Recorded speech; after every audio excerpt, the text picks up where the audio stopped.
Can you hear the rest of this song from just a few words? Sing a little bit here. Like a good neighbor. You probably also might know what kind of pants that Jake wears too. It's khaki, in case you've lived under a rock and haven't heard those commercials. Jesus said, mercy, do that. Do you know that Jesus talked about being a good neighbor? Good morning. Welcome to 755 Live. For about 5 minutes, you'll hear all about easy-to-remember soundbite versions of what Jesus said. And the point is to help you experience life to the fullest, the Jesus way. Today's Jesus said comes from Luke 10, 30 through 37. We're going to read that passage here. Good morning, Mark. Good morning, Shannon. I need that mercy as well. In Luke 10:30, Jesus replied with a story, and we'll talk about what he was replying to here in a minute.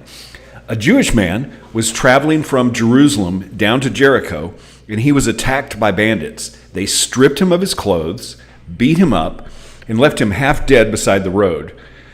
By chance, a priest came along, but when he saw the man lying there, he crossed to the other side of the road and passed him by. A temple assistant walked over and looked by him lying there, but he also passed by on the other side. Then a despised Samaritan came along, and when he saw the man, he felt compassion for him. Going over to him, the Samaritan soothed his wounds with olive oil and wine and bandaged them. Then he put the man on his own donkey and took him to an inn where he took care of him. The next day, he handed the innkeeper 2 silver coins, telling him, take care of this man. If his bill runs higher than this, I'll pay you the next time I'm here. And then Jesus asked this, now, which of these 3 men would you say was a neighbor to the man who was attacked by bandits? Jesus asked. And the man replied, the one who showed him mercy. Then Jesus said, yes. Now go and do the same. Now, Jesus told this parable that's also often called the parable of the Good Samaritan. He told this in response to a question from the experts in the rules, the experts in Jewish law. They loved the rules, but had forgotten the heart of many of the things. And they asked Jesus, what's the most important law? What's the most important commandment? What's the most significant rule? And the answer that Jesus gave is actually part of our Today Church vision. Love God with everything. Love people. We say love God, love people, make disciples. That love people was love your neighbor as yourself. And then the scripture says, wanting to justify his actions, the one asking Jesus the question, ask him, who is my neighbor? He was looking for an exception to the rule, and Jesus told this story about the Good Samaritan. The exception was the Pharisee, the rule keeper, asking, I really don't have to do that, do I? Really don't have to do that for everyone. Who really is my neighbor? So Jesus told this story to emphasize that adding to the rules or taking away from the rules misses the point, misses the heart. And the hero of this story, surprisingly for this culture, was a Samaritan, which would have been despised among the popular culture of that day. This was not an unusual story at the time period.